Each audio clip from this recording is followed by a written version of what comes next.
तक के डिस्कशन ने हमें ये बताया कि जो हमारा लीनियर मोमेंटम है वो मास और वेलोसिटी पे डिपेंड करता है। अब इसी की बेसिस पे हम एंगुलर मोमेंटम को डिफाइन करें तो एंगुलर मोमेंटम में क्या होगा कि अगर हमारा ऑब्जेक्ट लीनियर की बजाय एंगुलर मोशन कर रहा है तो अब वो किस उसका किसी दूसरे ऑब्जेक्ट के साथ कोलाइजन किस इम्पैक्ट की होगी वो हम लोगों ने फाइंड आउट करना है। तो अब क्या है कि हम लोग लीनियर मोमेंटम को एंगुलर मोमेंटम के सिंबल से रिप्लेस कर देंगे।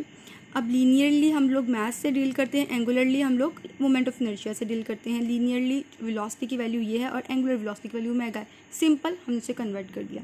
अगर हम लोग डेफिनेशन को देखें तो moment of linear momentum of a body about a point is called is angular momentum. Simply linear momentum के साथ आर को मल्टीप्लाई करवा दे, उसमें एंगुलर आर जो है वो एंगुलर इफेक्ट को रिप्रेजेंट करता है।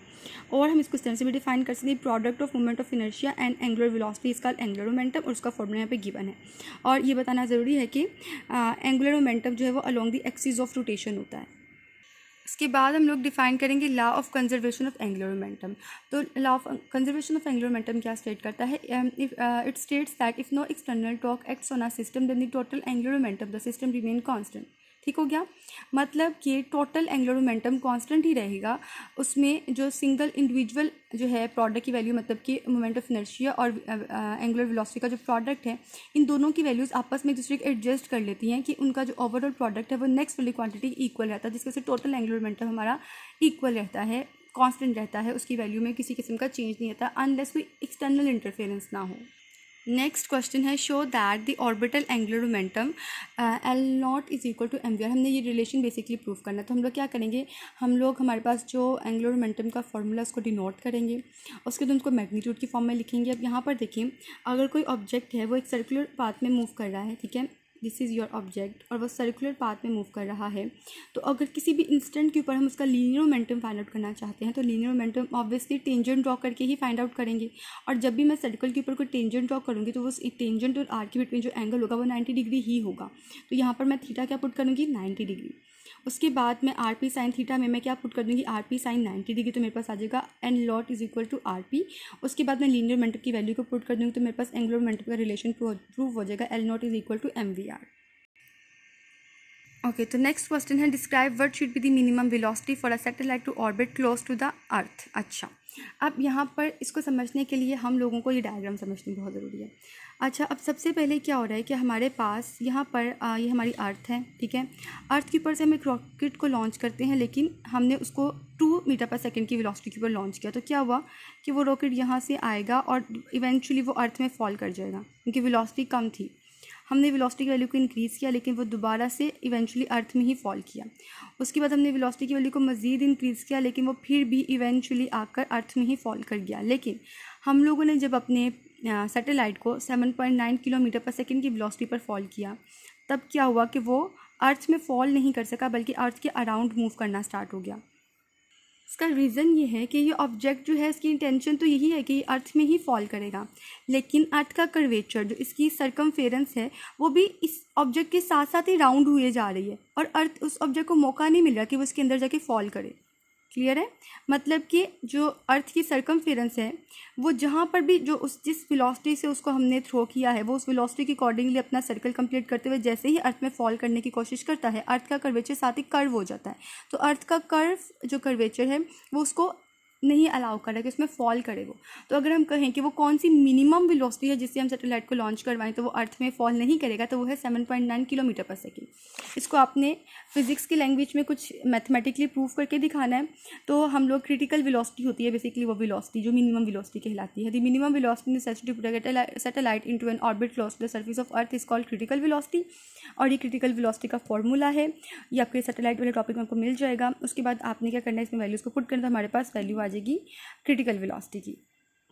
ओके, जो नेक्स्ट है, state the direction of the following vectors in simple situation angular momentum and angular velocity. अच्छा, मैंने अपने लेक्चर में आपके साथ एंगुलर वेलोसिटी की डायरेक्शन को बहुत डिटेल में डिस्कस किया था। हमें पता है कि direction of angular momentum and angular velocity right hand rule से हम लोग डिफाइन करते हैं, ठीक है।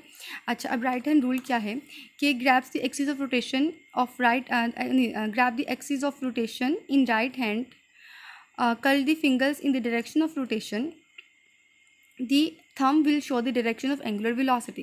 विच मीन्स दैट कि हम लोगों ने एक्सिस ऑफ रोटेशन को राइट हैंड में ग्रैप्स करना है और अपनी फिंगर्स को हमने डायरेक्शन ऑफ रोटेशन में कर्ल करना है। तो थंब जो है वो हमें किसकी डायरेक्शन देगा, वेलोसिटी की डायरेक्शन देगा। हम स्टार्ट करते हैं एंगुलर वेलोसिटी से। यहाँ पर हम देख सकते हैं एंगुलर वेलोसिटी में कि बेसिकली हमारे पास 3 एक्सिस होते हैं, एक्स वाई और जेड एक्सिस, ठीक है। लेकिन जेड एक्सिस को हमें प्लॉट करना 2 डायमेंशनल प्लेन के ऊपर डिफ़िकल्ट होता है, तो हम उसको एक टिल्डेड लाइन से रिप्रेजेंट करते हैं। अब आपका वाइट बोर्ड एक 2 डायमेंशनल प्लेन होता है, लेकिन अगर मैं वाइट बोर्ड के अंदर 3 डायमेंशनल प्लेन को डिस्कस करूँ तो किस तरह से होगा, वाइट बोर्ड की आउटवर्ड और वाइट बोर्ड की इनवर्ड, ठीक हो गया। अच्छा जी, अब आपके पास एक जो है एक ऑब्जेक्ट है, ठीक है, एक आपके पास व्हील है और वो एंटी क्लॉकवाइज रोटेट कर रहा है। अब आपने बताना है कि इस एंटी क्लॉकवाइज रोटेट करते हुए व्हील में जो है, ये आपके पास फॉर एग्जांपल ये आपके पास एक वाटर बॉटल का कैप है और ये एंटी क्लॉकवाइज रोटेट करोगे आप उसको, तो क्या वेलोसिटी की डायरेक्शन क्या होगी। तो आप लोग देखें कि मेरे पास एक वाटर बॉटल का कैप है, ठीक है। अगर मैं इसको एंटी क्लॉकवाइज रोटेट करूँ तो बिल्कुल उतर रहा है, लेकिन मैं अगर इसे क्लॉकवाइज रोटेट करूँ तो ये टाइट हो रहा है, मतलब ये इनवर्ड मूव कर रहा है और एंटी क्लॉकवाइज रोटेट करने पर ये आउटवर्ड मूव कर रहा है। तो इसका मतलब क्या है कि हमारे पास ये जो कैप है ये आपकी जो वाइट बोर्ड की सरफेस से आउटवर्ड आएगा। अगर एंटी क्लॉकवाइज होगी मोशन तो मतलब वेलोसिटी की direction out of the plane होगी, लेकिन अगर आप उसको क्लॉकवाइज रोटेट करोगे तो टाइट जो वाटर बॉटल का कैप है वो टाइट हो जाता है, बंद हो जाता है। मतलब क्या कि अब वो इनटू द प्लेन मूव करेगा और वेलोसिटी की डायरेक्शन जो है वो इनटू द प्लेन होगी। और वेलोसिटी और एंगुलर मोमेंटम इनकी डायरेक्शन बिल्कुल सेम होती है, ठीक है। तो जिस डायरेक्शन में वेलोसिटी होगी उसी डायरेक्शन में एंगुलर मोमेंटम होगा। तो हम जो बातें हम लोगों ने या जो रूल हम लोगों ने एंगुलर वेलोसिटी के लिए जो हमने फॉलो किया वही हम एंगुलर मोमेंटम के लिए भी करेंगे। ओके, नेक्स्ट है question number 8। Explain why an object orbiting the earth is said to be freely falling. Use your explanation to point out why objects appear weightless under certain conditions. तो इसको understand करने के लिए आपको ये diagram समझनी ज़रूरी है। अब क्या हो रहा है फर्स्ट सिचुएशन में कि हमारे पास एक वेइंग मशीन है और उसके ऊपर किसी किस्म का कोई लोड नहीं है, तो वेइंग मशीन क्या बता रही है, 0 वेट। लेकिन अब हमने वेइंग मशीन के ऊपर खुद जो है आप जो है वेइंग मशीन के ऊपर आपका पूरा वेट है, ठीक है, आप उसके ऊपर खड़े हो गए हो। अब क्या हुआ है कि वेइंग मशीन आपका एग्जैक्ट वेट बता देगी। अब वो वेट क्या है, वो फोर्स जो आप वेइंग मशीन पर लगा रहे हो डाउनवर्ड डायरेक्शन में अपने वेट की वजह से। लेकिन अब नेक्स्ट सिचुएशन में आप यूँ कर रहे हो कि आप जस्ट अपना हैंड प्लेस्ड कर रहे हो वेइंग मशीन की सरफेस के ऊपर और उस हैंड की हेल्प से फोर्स एक्सर्ट कर रहे हो। अब क्या होगा कि वेइंग मशीन अब भी कुछ ना कुछ वैल्यू देगी, ठीक है, वेट की। लेकिन अब आप ये कर रहे हो नेक्स्ट सिचुएशन में कि आप अपना हैंड जिस पर प्लेस्ड कर रहे हो लेकिन 0 फोर्स लगा रहे हो, आप कोई फोर्स एक्सर्ट नहीं कर रहे डाउनवर्ड डायरेक्शन में यहाँ पर, लेकिन जैसे अपना हैंड आपने ऊपर प्लेस्ड किया हुआ है। तो अब क्या होगा, वेइंग मशीन कहेगी कि 0 फोर्स एक्सर्ट हो रही है, 0 वेट है। लेकिन एग्जैक्टली रियल में जो है वो वेट 0 नहीं है, लेकिन वेइंग मशीन ये कह रही है कि वेट 0 है, बिकॉज उसको आपका फोर्स फील नहीं हो रही, ठीक है। वेइंग मशीन तभी कोई वैल्यू शो करेगी जब उसे कोई ना कोई फोर्स फील होगी, because weighing machine basically exact वही वैल्यू देती है जितनी आपकी वेट की वजह से डाउनवर्ड फोर्स लग रही होती है। ओके, अब आपको जो है क्या इस पिक्चर में ये नज़र आ रहा है कि एक शख्स है जो कि एक सॉरी पता नहीं कितना ब्राइट क्यों हो गया ये, वो एक एलिवेटर में मौजूद है, एक लिफ्ट में मौजूद है, ठीक है। और लिफ्ट में वो उसकी लिफ्ट की सरफेस पर नहीं है बल्कि एक विंग मशीन के ऊपर प्लेस्ड है, ठीक है। अब क्या होगा कि इवेंचुअली हमारी जो लिफ्ट है वो ख़राब हो गई है और लिफ्ट फ्रीली फॉल करना स्टार्ट कर गई है। अब जब तक अब क्योंकि जो हमारी लिफ्ट है वो फ्रीली फॉल कर रही है तो उसमें मौजूद ये जो शख्स है भी फ्रीली फॉल कर रहा है। अब ये लिफ्ट के ऊपर प्रेजेंट तो ज़रूर है, लेकिन इसके वेट का लिफ्ट की ये जो हमारे पास वेइंग मशीन है कोई डिटेक्शन शो नहीं करेगी, क्योंकि ये वही वाली सिचुएशन होगी जो यहाँ पर थी कि हैंड प्लेस्ड है लेकिन हैंड कोई फोर्स एक्सर्ट नहीं कर रहा। अब फ्रीली फॉलिंग लिफ्ट के भी में ये जो पर्सन है ये लिफ्ट के ऊपर प्लेस्ड तो है लेकिन ये अपनी कोई फोर्स एक्सर्ट नहीं कर रहा इस लिफ्ट के ऊपर, क्योंकि वो खुद भी फ्रीली फॉल कर रहा है और लिफ्ट भी फ्रीली फॉल कर रही है। तो इस वाली सिचुएशन में जो फिनोमेना अकर होता है उसको वेटलेसनेस बोलते हैं। अगर वेटलेसनेस को डिफ़ाइन करें तो किस तरह से डिफ़ाइन करेंगे, all the objects in a frame of reference falling freely under gravity will appear weightless. अच्छा, इसको आपने यहाँ से नहीं करना, इसको मैंने आपको जो है बुक से इसका आंसर मैं आपको मार्क करवाऊँगी, आपने वहाँ से इसको प्रिपेयर करना है। इस आर्टिकल को आपने ये जो हमारा 5.12 जो है सॉरी इस शॉर्ट क्वेश्चन को आपने 5.12 आर्टिकल से करना है। यहाँ पे वेटलेसनेस इस सैटेलाइट्स इन ग्रेविटी फ्री सिस्टम को एक्सप्लेन किया गया है। अब बेसिकली हम लोगों ने ये जो क्वेश्चन की रिक्वायरमेंट है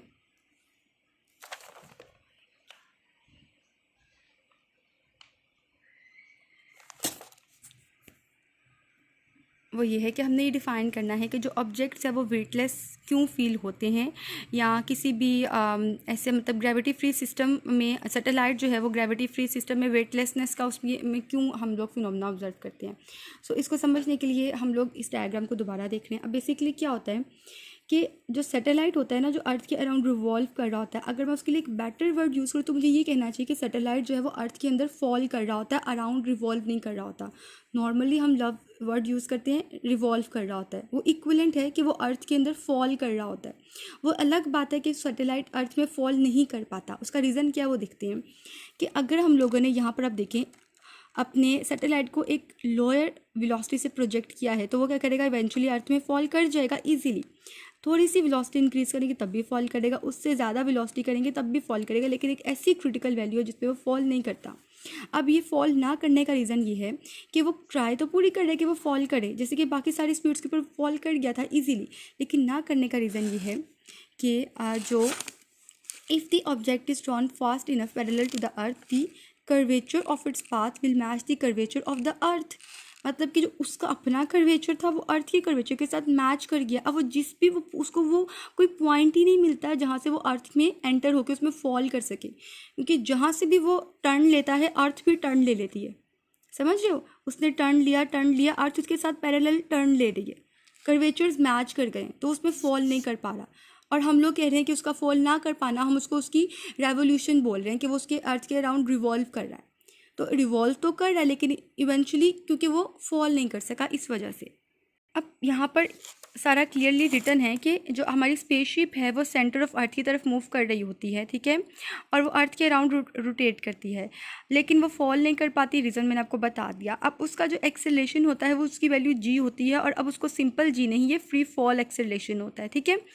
अब क्या हुआ कि जो है क्योंकि हमारी स्पेसशिप जो है वो फ्रीली फॉल कर रही है, तो उसमें जितने भी ऑब्जेक्ट हैं वो देखो ना, जिस तरह से लिफ्ट फ्रीली फॉल कर रही थी, स्पेसशिप भी फ्रीली फॉल कर रही है, ठीक है। और जिस तरह से लिफ्ट में मौजूद जो शख्स था उसका वेट वेइंग मशीन के ऊपर फील नहीं हुआ, उसी तरह से जितने भी लोग स्पेसशिप के अंदर प्रेजेंट है उनका भी जो वेट है वो स्पेसशिप में वेटलेस हो जाएगा, कोई वेट नहीं होगा, क्योंकि और जो हमारी स्पेसशिप है वो फ्रीली फॉल कर रही है, और जो चीज़ फ्रीली फॉल कर रही हो उसके अंदर मौजूद ऑब्जेक्ट उस मतलब स्पेसशिप के अंदर जितने भी ऑब्जेक्ट्स हैं वो स्पेसशिप की सरफेस के ऊपर किसी किस्म की फोर्स नहीं एग्जर्ट कर पा रहे, क्योंकि वो भी अपने तहत फ्री फॉल मोशन में मसरूफ़ हैं। सही है। जिस तरह से लिफ्ट में मौजूद शख्स भी फ्रीली फॉल कर रहा होता है, लिफ्ट भी फ्रीली फॉल कर रही होती है, सेम सिचुएशन है, जिसकी वजह से क्या होगा कि हमें जो एस्ट्रोनॉट्स हैं वो हमें एक हवा में फ्लाई करते हुए नज़र आते हैं, या उनको अपना वेट जो है वो महसूस नहीं होता। तो आपने इस शॉर्ट क्वेश्चन का आंसर इस टॉपिक से डिनोट करना है। नेक्स्ट क्वेश्चन है, व्हेन 1 सेकेंड, ये क्लियर क्यों नहीं हो रहा। When mud fly of the tyre of a moving bicycle, in what condition does it, in what direction does it fly. Okay, अब क्या हो रहा है कि हमारे पास हमने बेसिकली वो डायरेक्शन बतानी है कि अगर किसी टायर के ऊपर थोड़ी मड लग जाती है, मिट्टी लग जाती है, तो वो उसकी डायरेक्शन ऑफ फ्लो क्या होगी, मतलब कि किस डायरेक्शन में फ्लो के चली जाएगी, उसकी बेशक टेंजेंशियल डायरेक्शन बतानी है। हम बताएंगे the mud flies of a tyre, the mud flies of a tyre of a moving bicycle along direction of tangent. उसी तरह से है ना कि देखे ना, ये हमारा टायर इसके साथ मड अटैच्ड है। अब स्टार्टिंग में क्या होगा कि ये मड टायर के साथ ही अटैच रहेगी, बिकॉज इन दोनों के बीच में एक एडहेसिव फोर्स है, जिसको मतलब कि कहने को एक स्टिकी सी फोर्स है, ठीक है। अब अपनी स्टिकीनेस की वजह से जो हमारा जो मड है वो टायर के साथ अटैच रहेगी, लेकिन जैसे जैसे टायर की स्पीड बढ़ेगी, अब सेंट्रीपिटल फोर्स और एडहेसिव फोर्स ये दोनों एक दूसरे के साथ कम्बिनेशन में चल रही थी, लेकिन सेंट्रीपिटल फोर्स, लेकिन ऐसी सिचुएशन आएगी कि जो एडहेसिव फोर्स थी जो कि सेंट्रीपिटल फोर्स प्रोवाइड कर रही थी इस मड को कि वो अटैच्ड रहे इस टायर के साथ और सर्कुलर मूव करता रहे, वो इस एडहेसिव फोर्स का इफेक्ट इतना कम हो जाएगा कि वो उसको मज़ीद सेंट्रीपिटल फोर्स प्रोवाइड नहीं कर सकेगी। तो जो ऑब्जेक्ट है वो अलग हो जाएगा टायर से, तो जिस भी पॉइंट के ऊपर वो इस टायर से अलग होगा उसी पॉइंट पर एक स्ट्रेट लाइन मोशन कंटिन्यू करेगा, जिसकी वजह से हम कहेंगे कि डायरेक्शन जो मोशन क्या होगी मड की, along the direction of tangent होगी। और उसकी सारी एक्सप्लेनेशन यहाँ पे रिटर्न है, आपने यहीं से देख के इसको लिखना है। ओके, नेक्स्ट क्वेश्चन बहुत सिंपल है. A disc and a hoop start moving down from the top of an incline plane at the same time. Which one will be moving faster on reaching the bottom. So हम लोग simple हम explain करेंगे कि अगर वो दोनों disc और hoop एक मूव करना स्टार्ट करती हैं तो डिस्क की स्पीड ज़्यादा होगी और हुप की स्पीड की निस्बत डिस्क की स्पीड ज़्यादा होगी. उसका रीज़न ये है कि डिस्क के लिए जो हमारे पास वेलोसिटी की वैल्यू कुछ इस तरह से और हुप के लिए वेलोसिटी की वैल्यू कुछ इस तरह से है.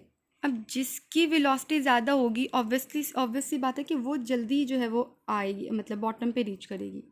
अब हम यहाँ से देख सकते हैं कि डिस्क की वेलोसिटी की वैल्यू हुप की वेलोसिटी से ज़्यादा है. किस तरह से पता चला कि हमने डिस्क की वैल्यू वेलोसिटी की वैल्यू को डिनोट किया, उसमें हम लोगों ने उसको जो 4/3 था उसको सेपरेट किया है, उसकी वैल्यू को फाइंड आउट किया है और हमें पता चला इनकी √GH जो है वो हुप की वेलोसिटी की इक्वल उसको पुट किया तो हमें पता चला कि डिस्क की वेलोसिटी हुप की वेलोसिटी से ज़्यादा है. ओके, नेक्स्ट क्वेश्चन है why does a diver change his body positions before and after diving in the pool. So इसका आंसर मैंने नहीं लिखा, ये आपको आपकी बुक से मिल जाएगा. इसका आंसर पेज नंबर 112 के ऊपर डिटेल लिखी हुई है, आपने वहीं से इसको करना है. अब बेसिकली क्या होता है कि अगर हम law of conservation of momentum की बात करें तो हमारा लीनियर मोमेंटम फाइनल मोमेंटम की इक्वल होना चाहिए अकॉर्डिंग टू लॉ. अगर हम उसको फॉर्मूला को ओपन अप करके लिखें ओके आप देखो कि यहाँ पर हमारा मोमेंट ये हमारा जो इनिशियल मोमेंटम है उसके फॉर्मूला को हमने ओपन अप करके लिखा है और फाइनल मोमेंटम के फॉर्मूला को हमने ओपन अप करके लिखा है. अब यहाँ पर ये जो आई है ये मोमेंट ऑफ इनर्शिया को रिप्रेजेंट करा है, मैंने उसका फॉर्मूला यहाँ पर मैंने डिटेल में डिस्कस किया है. अच्छा, अब होता क्या है कि अगर हमारे पास ये एक ह्यूमन बींग है, ठीक है, अगर और ये रहा उसका एक्सिस ऑफ रोटेशन, ठीक है, अगर आप अपने हैंड्स को नॉर्मल आपने रखा हुआ है, नॉर्मल रिलैक्स फॉर्म में है तो आपकी आर की वैल्यू, और अगर आपके हैंड्स स्ट्रेच्ड फॉर्म में है तो आपकी आर की वैल्यू, इसमें डिफरेंस है. नॉर्मल पोजीशन में आर की वैल्यू कम है, स्ट्रेच पोजीशन में आर की वैल्यू ज़्यादा है. अगर आर की वैल्यू ज़्यादा है तो इसका मतलब मोमेंट ऑफ इनर्शिया ज़्यादा है, आर की वैल्यू कम है तो मोमेंट ऑफ इनर्शिया कम है. तो आप देखोगे कि इस वाली सिचुएशन में स्मॉल मोमेंट ऑफ इनर्शिया और इस वाली सिचुएशन में लार्ज मोमेंट ऑफ इनर्शिया. ठीक है, अब क्या होता है कि मोमेंट ऑफ इनर्शिया ज़्यादा है, इसका मतलब क्या है कि जिस ऑब्जेक्ट का मोमेंट ऑफ, अब हम लोगों ने ये प्रोडक्ट सेम रखना है ना, इनिशियल और फाइनल, तो अगर मोमेंट ऑफ इनर्शिया ज़्यादा है, फॉर एग्जांपल इस प्रोडक्ट की वैल्यू 100 है, ठीक है, अगर इस प्रोडक्ट की वैल्यू 100 है और उसमें मोमेंट ऑफ इनर्शिया बढ़ रहा है तो मतलब स्पीड जो वेलोसिटी है वो उसकी कॉरस्पॉन्डिंगली कम हो जाएगी. और अगर यहाँ पर मोमेंट ऑफ इनर्शिया कम है और उसकी जो है उसको प्रोडक्ट को सेम रखने के लिए 100 को रखने के लिए अगर मोमेंट ऑफ इनर्शिया कम होगा तो वेलोसिटी बढ़ जाएगी और अगर मोमेंट ऑफ इनर्शिया ज़्यादा होगा तो वेलोसिटी कम हो जाएगी. ऐसे ही है. तो हमें पता चला कि मोमेंट ऑफ इनर्शिया में और वेलोसिटी की वैल्यू में एक इन्वर्स रिलेशन है. अब क्वेश्चन ये है कि डाइवर क्यों अपनी बॉडी पोजिशंस को चेंज करता है. तो आप इसको समझते हैं कि जब बेसिकली हमारा ये डाइवर है, जब वो बेसिकली फॉल करता है वाटर में तो अपनी बॉडी को वो स्ट्रेच कर देता है. जब वो स्ट्रेच करता है तो उसके लिए आर की वैल्यू, ग्राउंड मतलब आर उसका जहाँ से उसकी आर की वैल्यू है वो क्या हो जाती है, ज़्यादा हो जाती है. लेकिन जब वो अपनी बॉडी को एकदम से क्लोज कर लेता है, ठीक है, इसको क्लोज टैक पोजिशन बोलते हैं, तब उसके लिए जो आर की वैल्यू है वो क्या हो जाती है, कम हो जाती है प्रीवियस केस की कंपैरिजन में. इसका मतलब है कि एट जंप जब उसकी बॉडी स्ट्रेच्ड होती है तो उसके लिए इनर्शिया की वैल्यू ज़्यादा है, और जब इनर्शिया की वैल्यू ज़्यादा है तो मतलब कि आर की वैल्यू ज़्यादा तो इनर्शिया की वैल्यू ज़्यादा है. इसका मतलब कि उस वाली पोजीशन पे उसकी वेलोसिटी ओमेगा क्या होती है, कम होती है. लेकिन जब वो अपनी बॉडी को जो है वो क्लोज टक पोजीशन में लेकर जाता है उसके लिए आर कम हो जाता है, मतलब इनर्शिया कम हो जाता है, तो उसके लिए वेलोसिटी बढ़ जाती है. वो अपनी स्पीड को इंक्रीज़ करने के लिए अपने आप को क्लोज टक पोजीशन में लेकर जाता है. तो अपनी स्पीड को मैनेज करने के लिए जो डाइवर है वो क्या करता है, अपनी बॉडी पोजीशन को चेंज करता रहता है उस अपने पूरे जो है वो उस प्रोसेस में. Okay, the next question. A student holds two dumbbells with stretched arms while sitting on a turntable. He is given a push until he is rotating at certain angular velocity. The student pull the dumbbells towards his chest. What will be the effect of on its? अच्छा ठीक है. अब क्या मसला है कि जो हमारा जो है स्टूडेंट है वो एक रोटेटिंग चेयर के ऊपर बैठा हुआ है और उसके हाथ में डम्बल्स हैं. ठीक है, ये कुछ इस तरह से है, ये कुछ इस तरह से है. अगर आपको क्लियर नज़र आ रहा है तो जो स्टूडेंट है वो इस तरह से एक रोटेटिंग चेयर के ऊपर बैठा हुआ है, उसके हाथ में यूँ डम्बल्स हैं. आई एम रियली सॉरी अगर ये क्लियर नहीं है तो, ठीक है, कि मैं बहुत ट्राई कर रही हूँ लेकिन वो फोकस नहीं हो रहा. अब हो क्या रहा है कि उसकी डम्बल्स को वो जो है वो स्ट्रेच कर रहा है या उनको अपनी चेस्ट की तरफ क्लोज लेकर आ रहा है या अपने हैंड्स को स्ट्रेच कर रहा है और अपने डम्बल्स को और अपने हैंड्स की मूवमेंट को सेट करते हुए अपनी स्पीड को सेट कर रहा है, मतलब स्पीड को इंक्रीज़ कर रहा है या डिक्रीज़ कर रहा है. ठीक हो गया. तो अब बता रहा है कि उसकी रोटेशन में जो उसकी रोटेशन की स्पीड है उस पर क्या इफेक्ट पड़ रहा है डम्बल्स की मूवमेंट का, तो हमने वो बताना है. अब क्या होगा कि जब उसकी आर्म स्ट्रेच्ड होंगी तो उसके लिए आर की वैल्यू ज़्यादा होगी, आर की वैल्यू ज़्यादा है तो इनर्शिया की वैल्यू ज़्यादा है, इनर्शिया की वैल्यू ज़्यादा है तो क्या हो गया कि हमारी स्पीड की वैल्यू ऑटोमेटिकली कम हो जाएगी, ओमेगा स्मॉल हो जाएगा, कम स्पीड है स्टार्टिंग में। लेकिन जैसे ही वो डंबल्स को अपनी चेस्ट के पास लेकर आया, अब क्या हुआ कि आर की वैल्यू कम होगी, इनर्शिया की वैल्यू कम होगी, ओमेगा की वैल्यू बढ़ गई, तो एंगुलर वेलोसिटी क्या होगी, इंक्रीज़ होगी, बिकॉज हमें क्योंकि लॉ ऑफ कंजर्वेशन के मुताबिक law of conservation angular momentum के मुताबिक हम लोगों को इनिशियल और फाइनल प्रोडक्ट सेम रखना पड़ता है। तो अगर इनिशियल में एक वैल्यू इंक्रीज़ करे तो साथ मल्टीप्लाइंग वैल्यू को डिक्रीज़ करना पड़ता है उसके कॉरस्पॉन्डिंगली। क्लियर है। उसके बाद आ जाओ explain how many minimum number of geostationary satellites are required for the global coverage of TV. तो हमें 3 स्टेशनरी सैटेलाइट्स रिक्वायर्ड होती है, बिकॉज सिंगल स्टेशनरी सैटेलाइट जो है वो 120 डिग्री का लॉन्गिट्यूड कवर करती है, तो 3 मिलकर 360 का कवर करेंगे। यही आपके न्यूमेरिकल शॉर्ट क्वेश्चंस थे। So best of luck for your exams.